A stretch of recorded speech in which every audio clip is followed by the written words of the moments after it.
Bonjour et bienvenue dans cette nouvelle vidéo. Cette fois, on va s'attaquer au thème du prince Harry. On est toujours dans la série sur les profils astrologiques des personnalités de la famille royale britannique.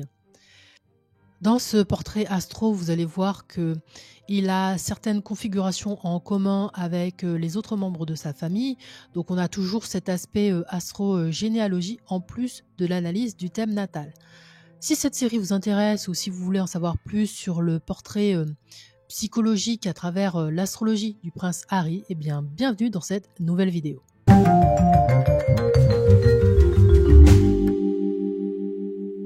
Tout d'abord, avant de commencer, ce qu'on peut remarquer, c'est que Harry, il est ascendant Capricorne, tout comme sa grand-mère d'ailleurs. On voit l'importance de Jupiter qui est aussi angulaire, tout comme dans le thème de son frère William. On voit que sa Vénus est en Balance et en ayant regardé le thème d'Élisabeth, de William et du coup celui d'Harry, ce que je remarque, c'est que les Vénus ont tendance à être quand même dans des bien aspectés, c'est-à-dire soit dans leur signe natal, donc un signe vénusien comme le Taureau ou la Balance, ou alors en exaltation en Poisson comme la reine Élisabeth II de mémoire. Ensuite, ce que je retrouve en commun entre Harry et son frère, c'est le fait que le maître d'ascendant soit en conjonction avec le milieu du ciel. Et d'ailleurs, il me semble que son Saturne en conjonction au MC, c'est aussi une signature astrologique qu'a sa grand-mère, la reine Élisabeth II. Enfin, dernier point commun avec le thème de son frère, c'est l'importance de la Lune. On voit chez William que la Lune est en Cancer, qui est son domicile, et chez Harry, la Lune, elle est en exaltation en Taureau, et chez l'un comme chez l'autre, elles sont angulaires. Et pour moi, ça montre l'importance du côté maternel, de la mère, mais aussi potentiellement de la grand-mère dans leur vie. Si vous le souhaitez, vous pouvez participer, hein. Vous pouvez vous aussi mettre en avant les points communs que vous avez repérés entre les différents thèmes des personnes de la famille royale. Maintenant qu'on a vu les points communs, le côté un peu astro-généalogie entre Harry, son frère et sa grand-mère, je vous propose de commencer l'analyse du thème. Donc on commence comme d'habitude par l'ascendant et on voit que le prince Harry, il a un ascendant Capricorne. Le Capricorne, c'est un signe de terre qui est gouverné par Saturne et qui évoque une personnalité qui peut être perçue comme réservée, responsable, soucieuse de son image. L'ascendant Capricorne, ça donne souvent une allure sérieuse, voire rigide en apparence, avec une forte conscience des attentes sociales et une forme d'ambition personnelle naturelle. C'est un ascendant qui mûrit avec le temps. Les natifs peuvent sembler en décalage dans leur jeunesse, avant de trouver leur voie en grandissant, et notamment en s'émancipant des carcans familiaux ou hiérarchiques, ce qui résonne fortement avec le parcours du prince Harry. Ce qui va venir teinter cet ascendant Capricorne, ben, c'est la conjonction avec Jupiter. Jupiter, c'est la planète de l'expansion, de la légitimité, de la quête de sens. Et en conjonction à l'ascendant, ça peut apporter à la personnalité du prince Harry une dimension plus généreuse, chaleureuse et idéaliste que ce que le Capricorne seul pourrait laisser croire.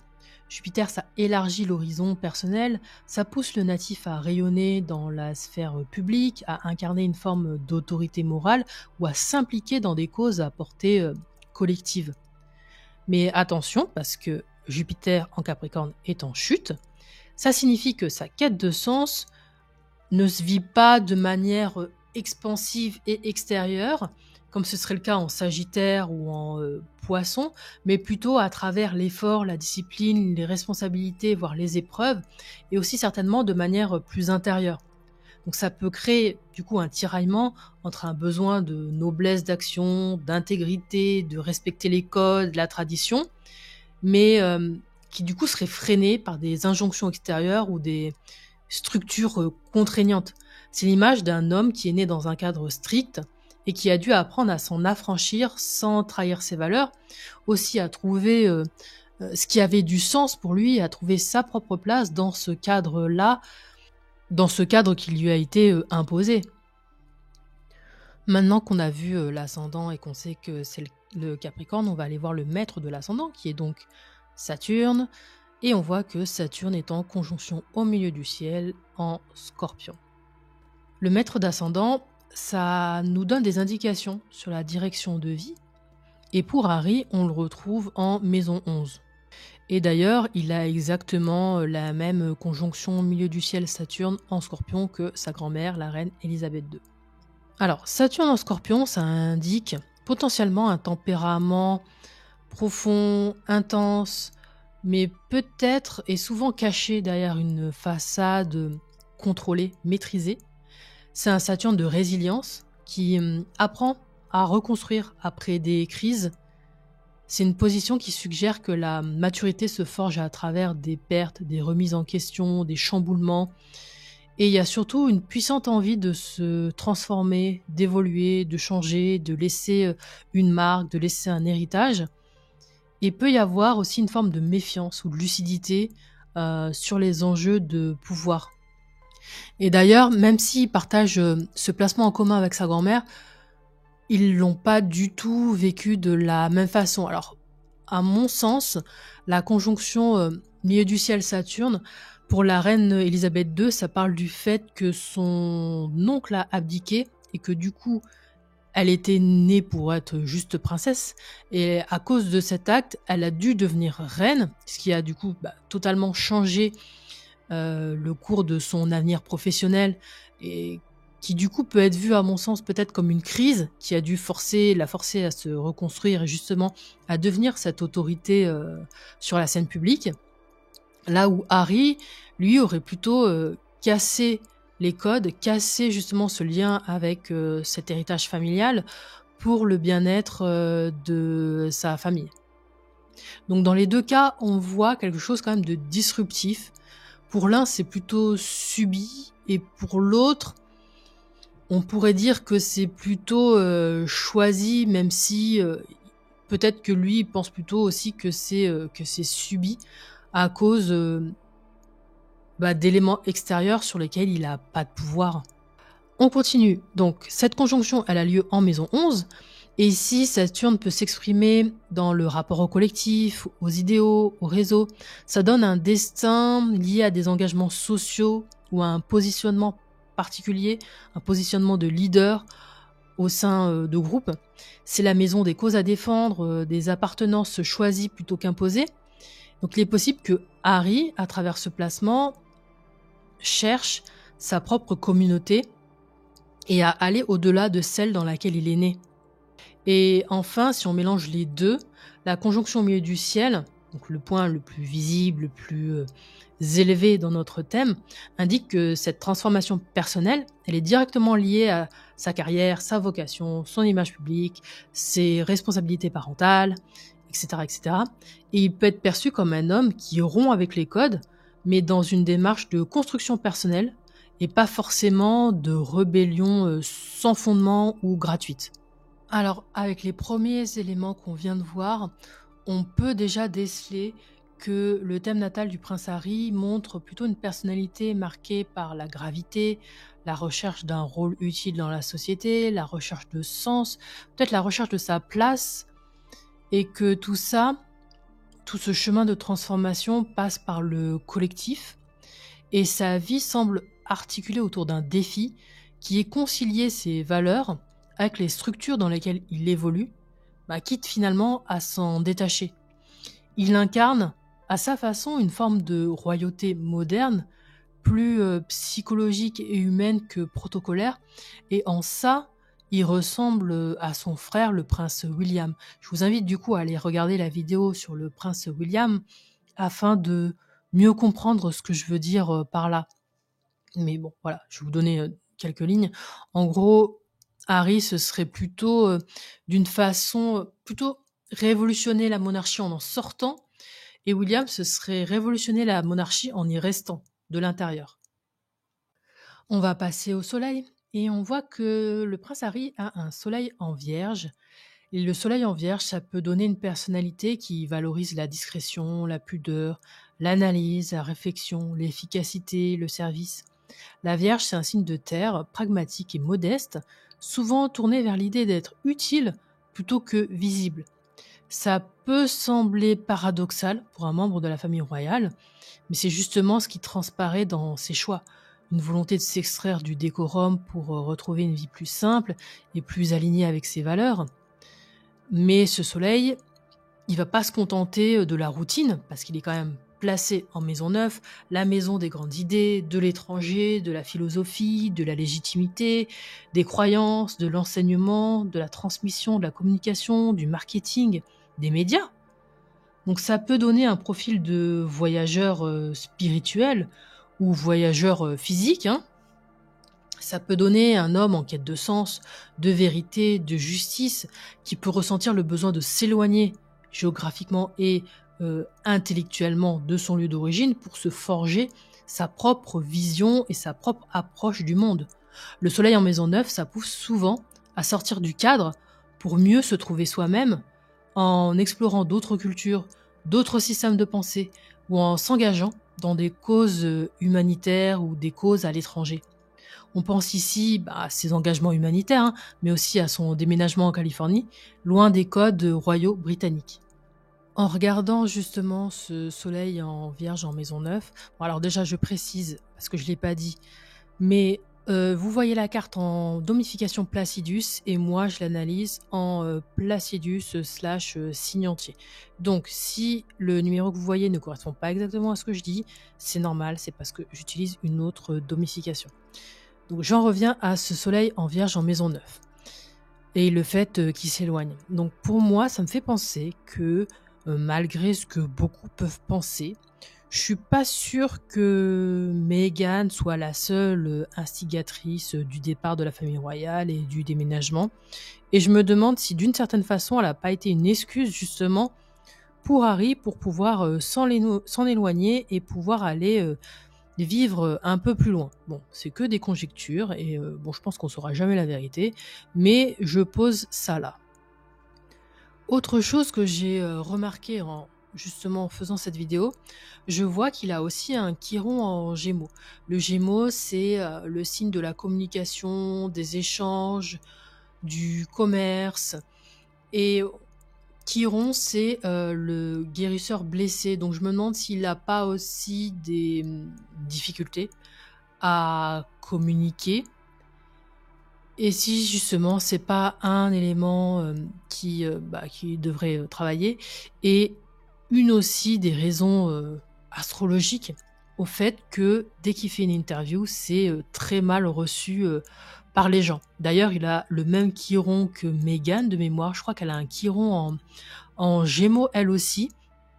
Donc en fait, les deux, ils ont des blessures liées à la communication et ils continuent à communiquer à travers les médias. Et à mon avis, ça va continuer à être mal reçu.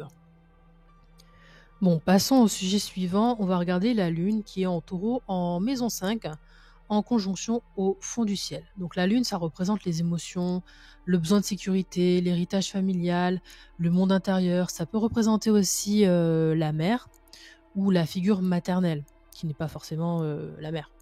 Bref. Chez Harry, du coup, cette lune, elle est en taureau, signe d'exaltation pour la lune, et c'est du coup un endroit où elle se sent très à l'aise, ancrée, nourrie, tournée vers le confort, la nature, les plaisirs simples et le besoin de sécurité affective. C'est une lune de fidélité, de sensualité, de stabilité émotionnelle, mais aussi de forte possessivité à travers les liens. Donc placée en maison 5, la maison des enfants, de l'amour, de la créativité et des plaisirs, cette lune, elle parle d'un lien très fort à ses enfants, d'un besoin d'exprimer ses émotions à travers l'amour donné, la tendresse, et peut-être une forme de réparation personnelle à travers la parentalité. C'est une position très maternante, mais chez un homme, elle peut aussi traduire un fort besoin de créer un cocon protecteur, comme on l'a vu avec son retrait progressif de la vie royale pour protéger sa famille. Et la conjonction au fond du ciel, ça va venir donner encore plus d'importance à cette lune et en faire un des éléments principaux de son thème. Le fond du ciel, c'est un angle qui nous parle des racines, de la maison, de l'intimité, et ça renforce l'importance et la puissance de cette lune. Ça indique que son passé familial a laissé une empreinte émotionnelle forte et profonde, probablement liée à un besoin de sécurité que les éléments de son enfance n'ont pas comblé. On peut penser par exemple à la perte de sa mère. Et cette position, ça renforce la quête de ce besoin de reconstruction familiale avec peut-être un besoin viscéral de créer un foyer stable, enraciné, euh, confortable, riche et bien différent de celui dans lequel il a grandi. Quelque chose de plus chaleureux peut-être. On va terminer l'analyse de son thème astral par le stellium en Sagittaire. Donc lui aussi, comme William, il a un stellium. Pas avec les mêmes planètes et pas dans le même signe ni dans la même maison, mais tout de même, c'est un stellium. Donc le stellium en Sagittaire, signe de feu, tourné vers l'expansion, la quête de vérité, la liberté, la légitimité, le voyage, l'extérieur, la philosophie, est en maison 12, maison du retrait, de l'inconscient, des secrets, des enfermements, mais aussi de la connexion au sacré. Donc il y a aussi cette notion de pont, entre guillemets, chez Harry. Et ce stellium est composé de Mars, Uranus et Neptune. Alors Mars en Sagittaire, ça donne une énergie combative, franche, aventurière, voire idéaliste. Il est possible que le prince Harry agisse avec passion pour des causes qu'il juge justes. Mais en maison 12, cette combativité est parfois cachée, réprimée ou utilisée pour défendre ceux qui n'ont pas de voix.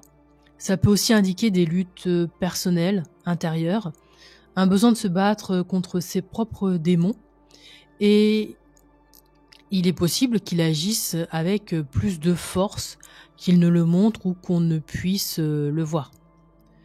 Ensuite, Uranus en Sagittaire, ça renforce cette volonté de rupture avec les codes établis, de libération personnelle et d'originalité. Uranus, c'est la planète du changement radical, et placé en maison 12, ça peut évoquer des prises de conscience soudaines, presque mystiques, des illuminations, ou une volonté de s'extraire d'un système devenu aliénant. Il ne s'agit pas ici d'une rébellion impulsive, mais d'un besoin de vérité intérieure, de se libérer, et peut-être qu'en fait c'était sous-jacent et que d'un coup il a eu cette illumination en fait. Et Neptune en Sagittaire, c'est la foi, l'aspiration, l'idéalisme, parfois la confusion aussi. Et placé en maison 12, ça donne une forte spiritualité, potentiellement, beaucoup de créativité, beaucoup de sensibilité, beaucoup d'intuition. Peut-être qu'il a des idées ou des désirs qui viennent comme ça et qu'il n'arrive pas forcément à les verbaliser et qu'il ne sait pas non plus d'où ça vient. Cette configuration, ça renforce le côté guérisseur blessé, celui qui agit pour les autres en guérissant ses propres blessures au passage. Donc ce qu'on peut dire de ce stellium en Sagittaire en maison 12, c'est que c'est un moteur inconscient, ça indique une vie intérieure intense, faite de conflits invisibles, mais aussi d'une grande richesse symbolique, intellectuelle, au niveau de ses valeurs. Et ça suggère aussi que beaucoup de ce que Harry traverse, ça se joue dans l'ombre, en arrière-plan, que c'est peut-être intérieur, un tiraillement, un dilemme intérieur, et que ces prises de position publiques sont souvent le fruit de longues réflexions intérieures parfois douloureuses. Et en ça, il a ça en commun avec William aussi. Ce côté très réfléchi, une vie intérieure riche, qui s'exprime pas forcément à l'extérieur. On arrive à la fin de cette analyse de thème. Alors pour conclure, avant de passer à la révolution solaire, ce qu'on peut voir et ce que je peux dire de son thème, c'est que ça raconte l'histoire d'un homme qui est à la croisée entre son héritage familial, son désir d'émancipation, et ça aussi, il l'a en commun avec son frère. Et là, on se retrouve dans une situation où il y en a un qui a choisi son devoir, entre guillemets, et l'autre qui a choisi l'émancipation. Après, les conditions sont différentes. L'un avait plus de possibilités de s'émanciper que l'autre. On voit aussi dans ce thème qu'il y a à la fois le poids d'une lignée, d'un destin inscrit dans la pierre, mais aussi une envie de retrouver une vérité plus personnelle, individuelle, plus humaine. C'est un thème de rupture, de reconstruction, mais aussi d'alignement avec soi, où la famille, les idéaux et la quête de sens prennent une place essentielle. Et ce que je trouve aussi intéressant dans ce thème, et vous me direz ce que vous en pensez, c'est que les deux, Harry et William, ils ont, à mon sens, le côté de leur mère et le côté de leur grand-mère. Et il y en a un qui, du coup, a penché du côté du destin de la grand-mère, et l'autre a penché plutôt vers le destin et l'idée de la mère. Dites-moi ce que vous en pensez. Dites-moi si une synastrie entre Harry et Meghan, entre Harry et un autre membre de la famille ou un assemblage d'autres membres de la famille royale, ça pourrait vous intéresser. Et ensuite, je vous propose de passer directement aux prévisions et à la révolution solaire 2025 du prince Harry. Alors déjà, avant de faire la révolution solaire, on peut regarder juste les transits en cours ou qui vont arriver. Alors pour information, je tourne cette vidéo le 14 mai. Donc en termes de gros événements qui vont avoir lieu, donc il y a le transit déjà de Pluton en Verseau qui tombe dans sa maison 1 en Placidus et 2 en signe entier. Donc ça peut nous parler de valeur, d'argent, de son argent, de nouvelles façons de générer des revenus.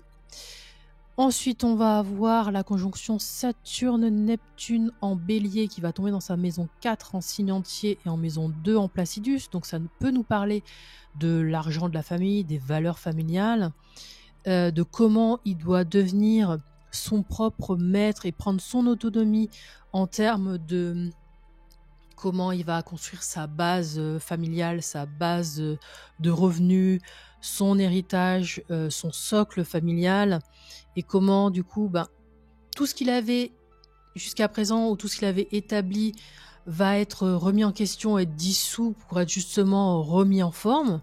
Et d'ailleurs, je pense que ces sujets sont déjà d'actualité. Ensuite, il y a le transit d'Uranus sur la Lune, mais je pense qu'il est déjà passé sur sa Lune, donc doit être en train de s'éloigner. Mais ça nous parle de disruption familiale, disruption du foyer, donc possible déménagement. Mais bon, ça, je pense que ça concerne le passé.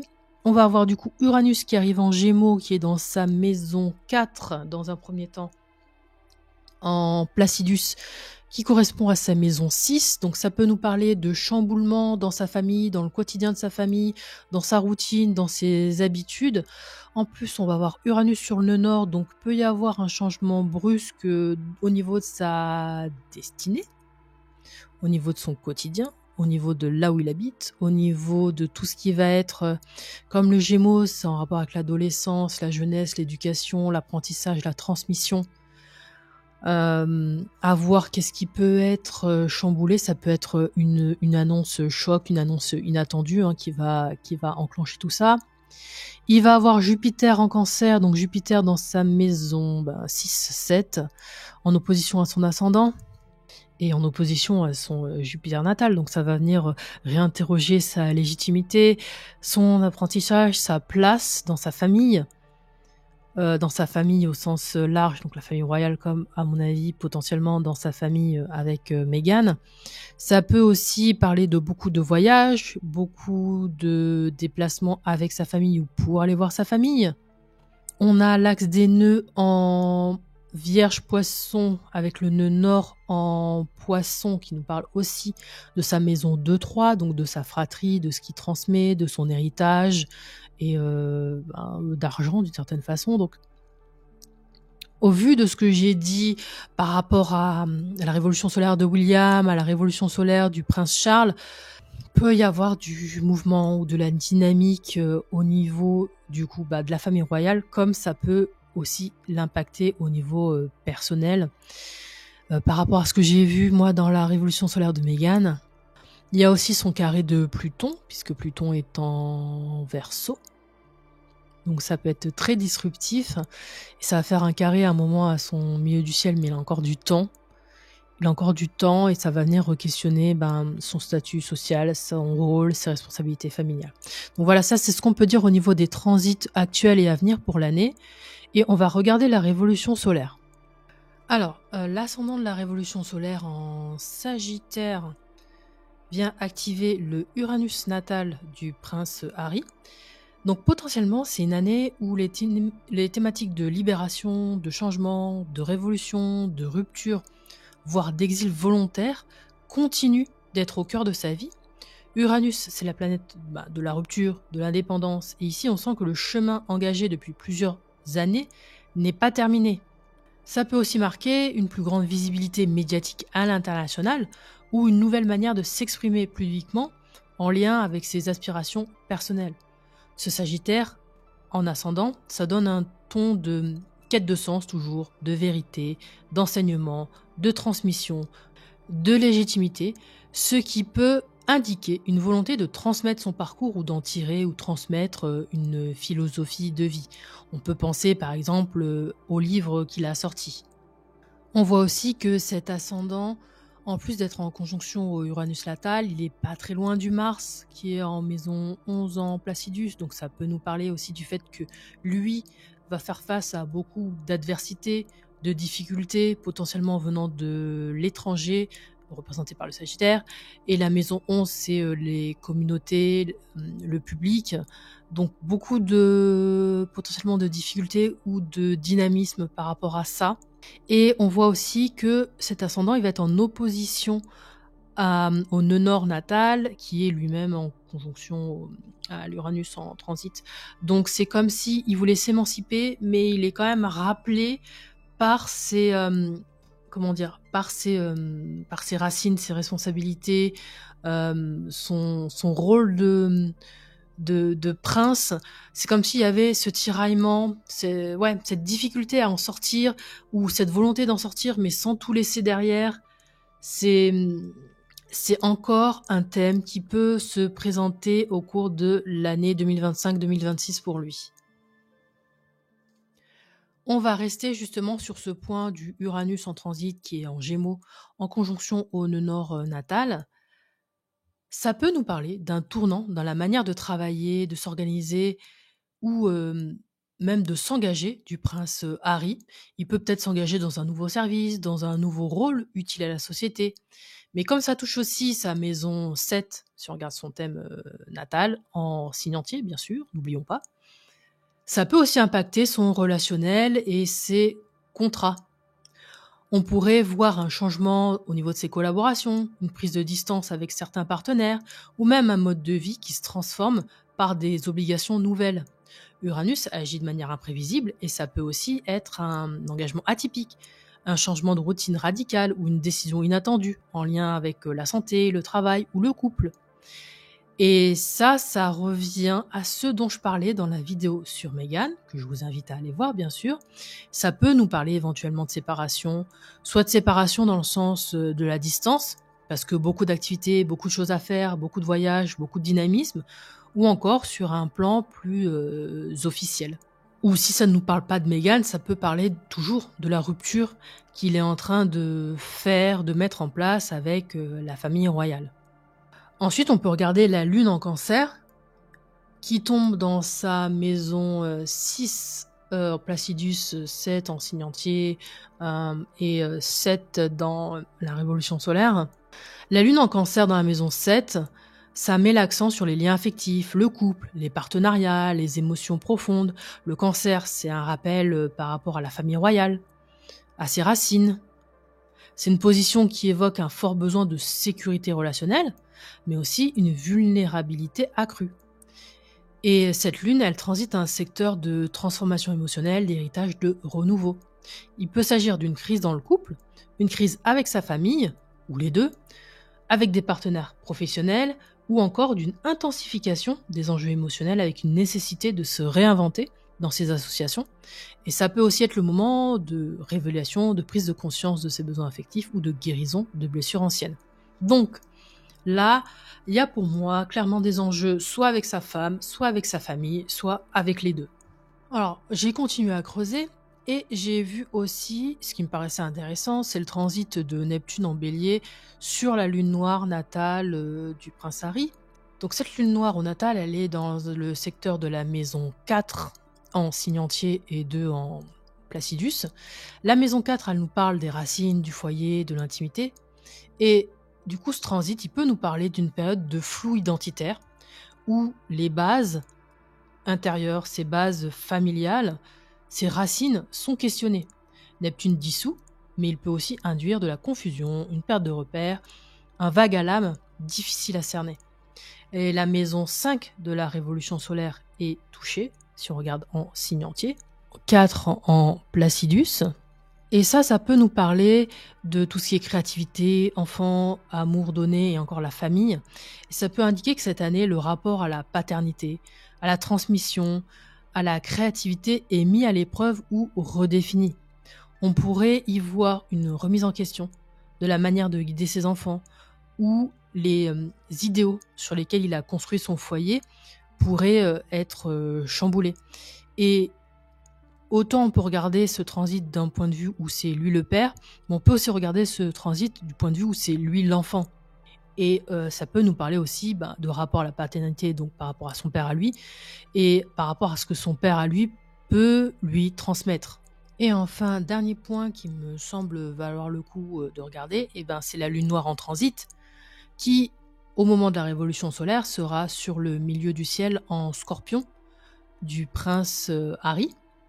Et la lune noire en conjonction avec le milieu du ciel, c'est un marqueur de potentiel de crise autour de l'image publique ou de repositionnement social. Peut y avoir une volonté de se retirer ou au contraire une mise en lumière subie, teintée d'incompréhension ou de projection collective. En maison 12 de la révolution solaire, si on se base d'un point de vue signe entier, 11 en Placidus, ça peut aussi indiquer que ce processus, il est profond, il est lent, il est invisible pour les gens qui sont à l'extérieur, et que ce transit, il peut se vivre comme un moment de solitude, d'introspection, voire de mise à distance de la sphère publique pour réfléchir à sa vocation ou à son rôle.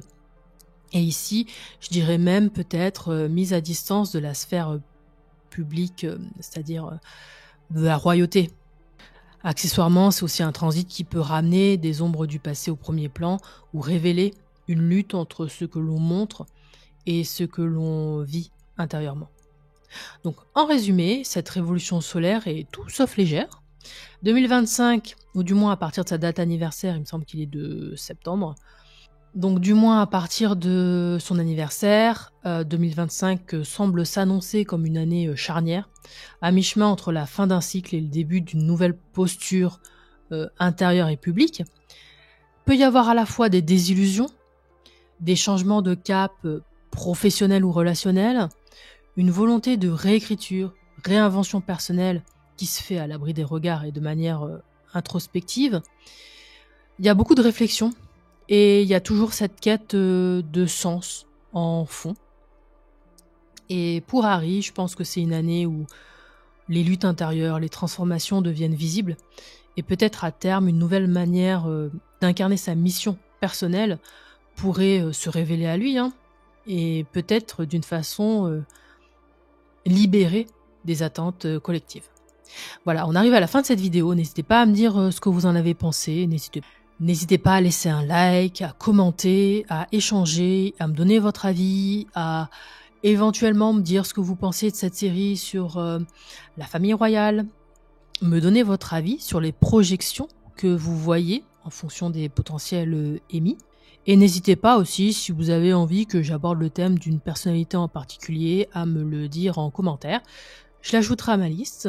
Ce sera pas fait dans l'immédiat parce qu'il y a beaucoup de vidéos, mais je le note et je le ferai dès que j'en aurai l'occasion ou dès que ça semble pertinent. Voilà, merci à vous d'avoir regardé et à bientôt.